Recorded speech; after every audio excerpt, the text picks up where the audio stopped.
Shalom, shalom. This is the brother Danya Allah coming back again, giving all praises, honor, and glory to Yahweh by Hashem Yahweh Shai, by Hashem Harakakwadash, for giving me the spirit to do this lesson. Double honor to the elders and apostles of Great Millstone, whom the Lord have set up to teach us knowledge and understanding. And shalom to the hopeful elect brothers and the few sincere sisters that truly believe and fear in Yahweh, why Yahweh Shai, the supreme powers. And just wanted to do a video here, basically on this devil wants to obtain complete and total domination over the world, which would be impossible because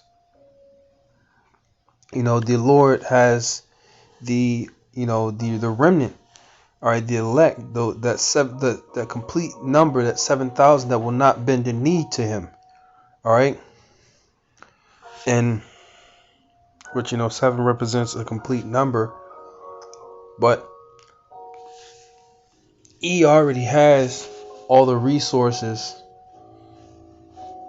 for the most part in the earth.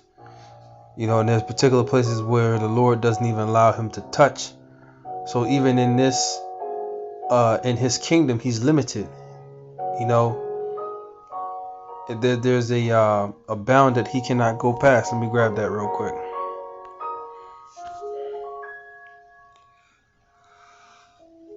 It's Salakia from yawning. A little tired.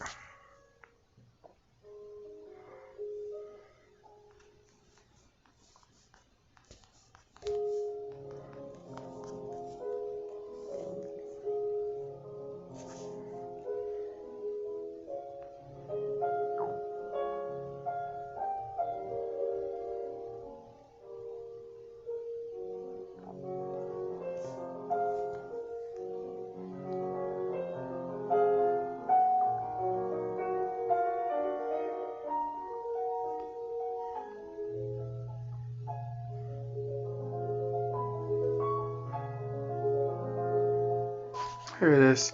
This is Job chapter 14, verse 5. It says, "Seeing his days are determined, the number of his months are with thee. Thou hast appointed his bounds that he cannot pass." So of all the different things that this devil has accomplished with his kingdom, and with the time period that is appointed unto this devil to rule, all right, that's all set in stone, so to speak, man, right, in the Most High's mind. So this devil has a particular period to rule, but then it's going to be the kingdom and the authority is going to be taken away from him, and he can't go past the set point that the Most High has appointed unto him. There's another precept that popped into mind. We're gonna go to Revelations real quick. Revelations chapter 12.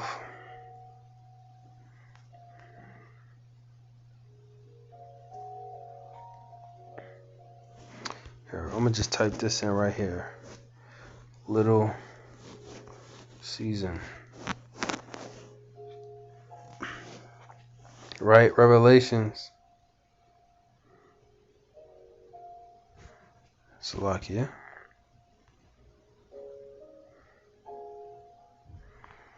Chapter 20. I'll start at verse 1. It says, "And I saw an angel come down from heaven, having the key of the bottomless pit and a great chain in his hand. And he laid hold on the dragon, that old serpent, which is the devil and Satan, and bound him 1,000 years." So that old serpent, that dragon is what? These Edomites, man. Okay. The nation of Esau, Edom. All right, through the spirit and power of Yahweh Ba'Shem Yahweh Shai, all right, the Lord cast this devil down out of power, all right, and caused him to be basically conquered, all right. And our people ruled for 1,000 years, all right. But now I'm gonna read verse 3. It says, "And cast him into the bottomless pit, and shut him up, and set a seal upon him," meaning that this devil was taken out of power, and he was basically inhibited, which the Lord prevented him from doing his mischief. All right, the Lord put him on timeout for a second, right? It says, "And shut him up, and set a seal upon him, that he should deceive the nations no more, till the 1,000 years be fulfilled." So for that 1,000-year period, which is during the Byzantine Empire, where Jake was ruling, all right, he couldn't deceive people anymore, all right. But now we're in that time. It says, "And after that, he must be loosed a little season," right? So this is his season to do what he does, which is to lie, deceive, destroy, to murder, to kill, to steal, right? So we're in that little season, as the scriptures say, okay? So there's a set season that this devil has, to do his wickedness and his mischief, but then it's going to be over, right? But in these devils' minds, they look for complete domination over everything, all the creation.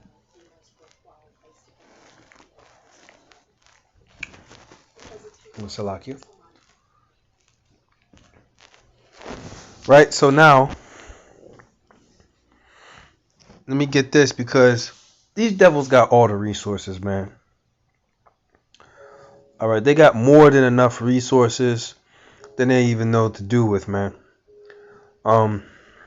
This is Psalms chapter 73. I start at verse 3. It says, "For I was envious at the foolish when I saw the prosperity of the wicked." So the wicked, Esau, Edom, they are prospering greatly, man.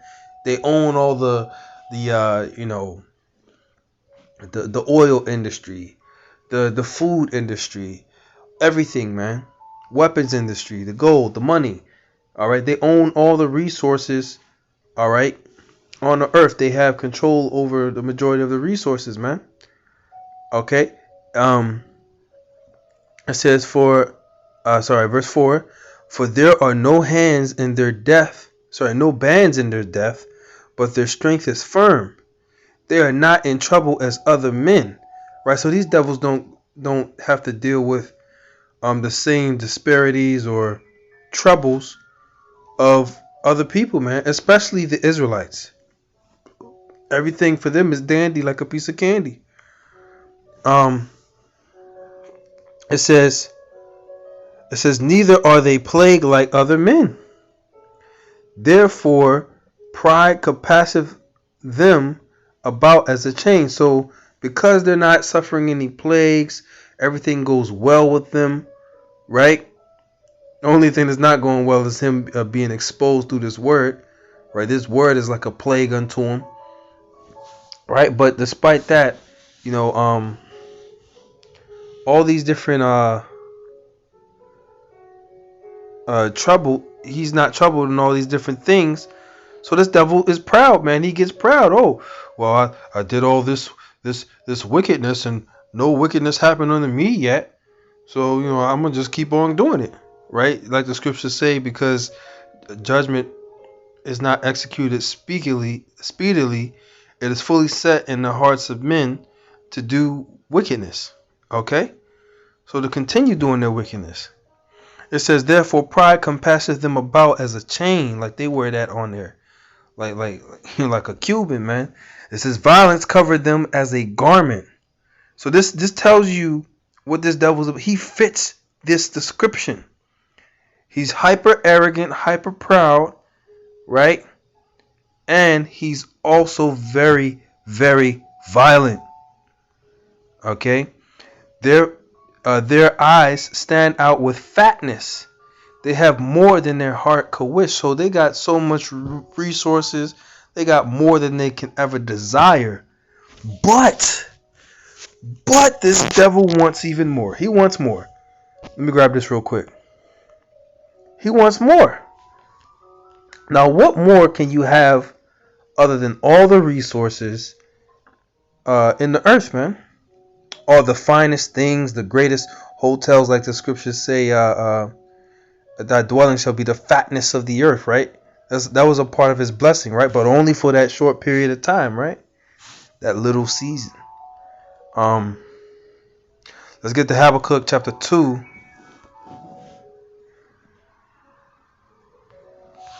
I want to get the point here, right? Because this is all of this really is fitting what? The description of Esau, Edom, right? You know, Babylon the Great, America, which is, you know, their headquarters of wickedness, right? This is where the influence of wickedness is pushed out throughout the whole earth, man. On a high frequency, as I should say. Habakkuk 2, in verse 9, it says, woe to him that coveteth, right? And the scriptures say what? Thou shalt not covet anything that's your neighbor's, right? Thou shalt not covet anything that is thy neighbor's, right? But this devil covets everything. It says, woe to him that coveteth an evil covetousness to his house, that he may set his nest on high, that he may be delivered from the power of evil, right? And see, look, you got these different elites, right? A nest is like a dwelling place for a bird, okay? In this case, an eagle, right? Because the symbol of America is an eagle, right? But you have these wicked elite that have stations on satellites in outer space. Okay, so they set in their nest on high, man. Right? I'm gonna read that again. It says that he may set his nest on high. All right, that he may be delivered from the power of evil. Now, what is that power of evil that's coming? Those nuclear missiles, that besom of destruction, the walls of flames sweeping across the nation, and millions of missiles pelting America. All right, giving it a sword destruction. That's the evil that the Lord's going to bring upon America, right? So their nest on high, they have these satellite resorts, so they can be delivered from that evil, man. Right, but the Lord is gonna snatch them out, right, through the elect, man, when He makes them into hunters, right? But the point is, covet with an evil covetousness to his house. That's this devil. So even though he has the fatness of the earth, you know, the best of the dwelling places and the food and the fruits and the luxurious things, he still wants more. He wants pure power over all the people. Pure power over all the people. So much so that he wants to be like the Most High, because the Heavenly Father and the Son have the ultimate supreme control over everything in creation. And this devil's trying to obtain that through a C Ragma. Right? So let me go to 2 Thessalonians, man. Because this devil has what? A God complex. 2 Thessalonians chapter 2 verse 3. It says, let no man deceive you by any means, for that day shall not come except there be a falling away first. So, you know, all of Israel, we had to fall away from the truth, from the Most High, who we were. All right. And then this devil would be revealed. It says, and that man of sin be revealed, the son of perdition, the son of destruction. That's Esau, Edom. It says, verse 4, who opposeth and exalteth himself above all that is called the Most High, or that is worshipped, so that he as the Most High sitteth in the temple of the Most High, shewing himself that he is the Most High. So this is his God complex, right? He wants to be looked at as the supreme power, right? And with this, what does he want to do? He wants to monitor basically your spirit, man. Your mind knows everything. Know everything that you're thinking. Control you to do whatever he wants you to do. He wants to be like the Most High, because the Most High has that power to read your mind, to look right into your spirit, to control you, direct your footsteps without you even knowing it, right? Yahweh Ba'ashim Yahushai has that power, right? And this devil is trying to obtain that through his seed Ragma. Okay? With the technology that he has, he's able to tap into people's mind, read their thoughts, influence their thoughts. And if you can control the mind and influence the mind, you can control the actions of a person, right?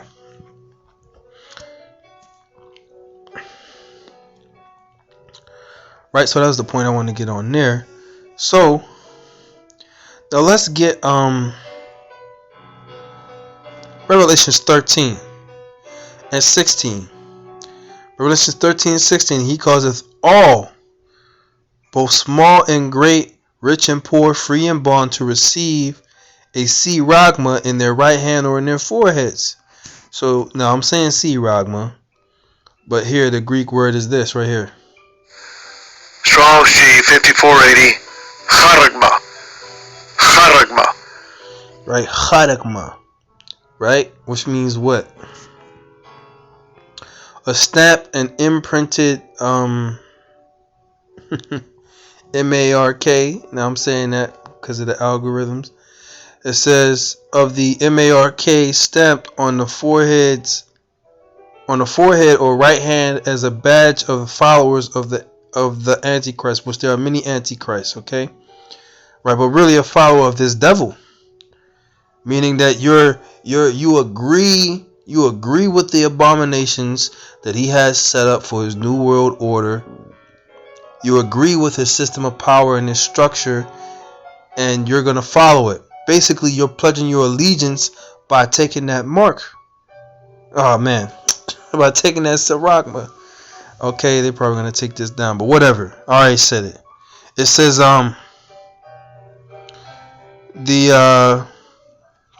and here is really the definitions: thing carved, sculpture, graven work. Now, to grave something means to cut. To carve something means to cut. So it's a thing that is carved, subdermally, as they say. The dermis meaning skin, under the skin. Right. So this is an actual device. All right. This devil is going to try to brand you to say that he owns you. Oh, you're his property. And this is what he does with his different technology. If he inserts nanobots into your body, and they alter your DNA and create synthetic DNA, all right, basically this devil can say, well, we own you now because you're using our synthetic DNA structure that we use in your body. So now, this devil does all types of things to try and justify his wickedness, man. Right? So this is the thing he wants to use. It says, this is what he wants to do, and it says he calls us all, no matter what condition that they're in. This is what he wants to do to achieve that total world domination, so to speak. Okay, but he's not going to be able to do that. All right. Now, as we also call it what, a digital all, and I got this in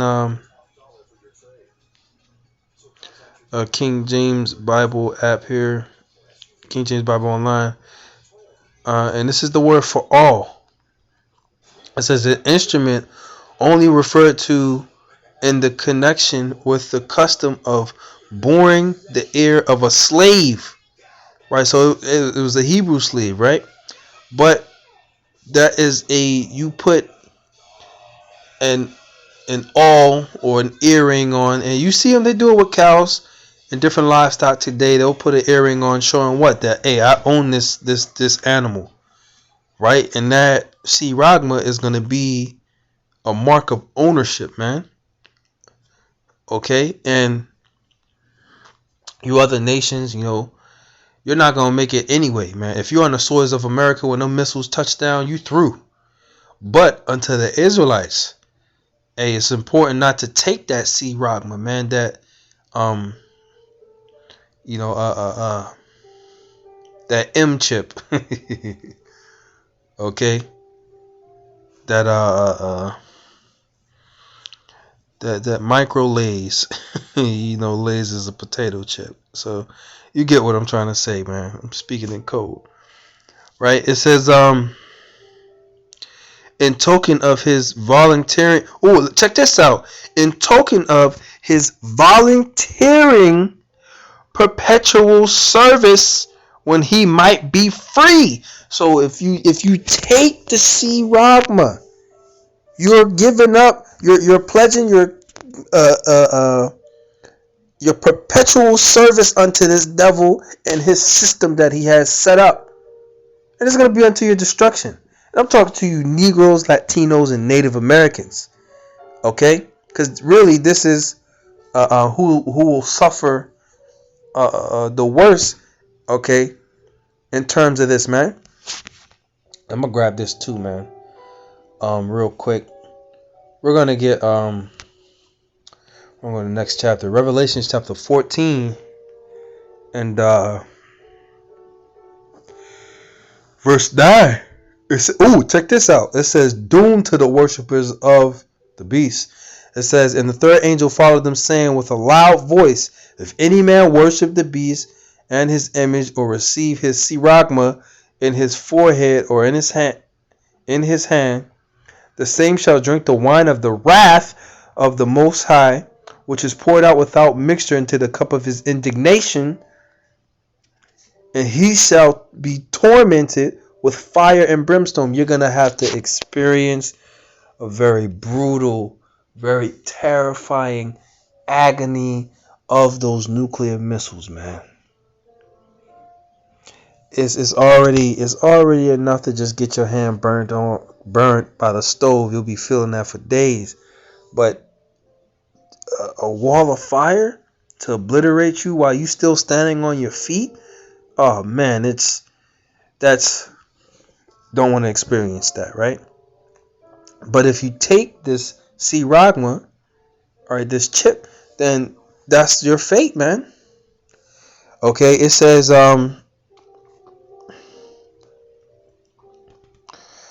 in brimstone, in the presence of the holy angels and in the presence of the Lamb. So the angels are going to be hovering over, and they're going to see the torment of the people, man.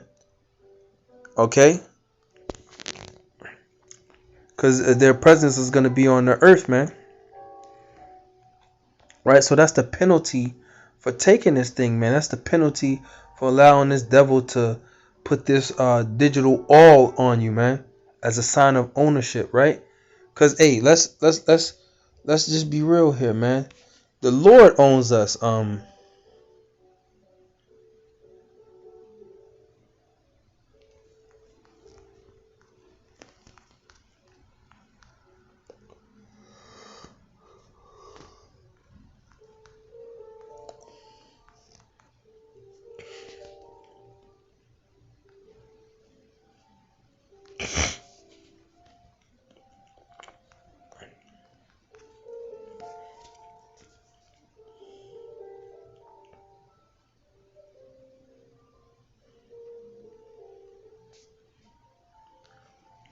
Right? Because, hey, the Lord owns us, and our allegiance should be unto him. This is Deuteronomy 32:9. It says, "For the Lord's portion is his people." Who is his people? The Israelites. All right, Jacob is the lot of his inheritance. The Lord owns, all right, really the Lord owns everything, right? But the Lord holds the nation of Israel as a very special treasure unto him. Right, so we belong unto the Lord, man, not this devil. So imagine that will make the Lord very immensely angry. Okay, because now that's you allow this devil to corrupt you. All right, and to defy you by putting that thing inside of you, man. That thing carved. Okay, and that's one of the first commandments, right? Because really that's a sign of servitude unto this devil, right? You're basically going to be saying what? That he's the power. He's God, right? Exodus chapter 20 verse 2, it says, I am Yahweh thy power, which have brought thee out of the land of Egypt, out of the house of bondage. Thou shalt have no other gods before me. Thou shalt not make unto thee any graven image, or any likeness of anything that is in heaven above, or that is in earth beneath, or that is in the water under the earth. It says, thou shalt not bow down thyself to them, nor serve them, for I, the Lord Yahweh, thy power, am a jealous power, visiting the iniquity of the fathers unto the children, unto the third and fourth generation of them that hate me. So it's iniquity to and sin to worship anybody else but the Most High. All right, Yahweh Ba'ashem Yahweh Shai. So you taking that seed Ragma is now basically in worship and in allegiance unto E. All right, and for that, there's a horrifying death penalty for that, man. So and that's a part of what he's gonna do to try and brand people, to make them his property, so to speak, man. So he wants complete control over all of the people, man. Though he has the resources, he doesn't want to stop there. He wants to go on to what? Controlling all the people on the earth, right? But little does he know that this is not his. This is not going to turn out the way that he wants it to, man. All right, because his kingdom is almost up. 2nd Ezra chapter 6 verse 7. Then answered I and said, what shall be the parting asunder of times, or when shall be the end of the first and the beginning of it that followeth? And he said unto me, from Abraham unto Isaac, when Jacob and Esau were born of him, Jacob's hand held first the heel of Esau. And Esau is the end of the world, and Jacob is the beginning of it that followeth. So when he thinks he's about to enact his new world order, everything's going to end abruptly for him, man. Right? The Israelites are next to take the throne, to take the authority, and to rule on the earth forever and evermore, man. So, Lord will, you will edify. And with that, I'm going to say, Shalom.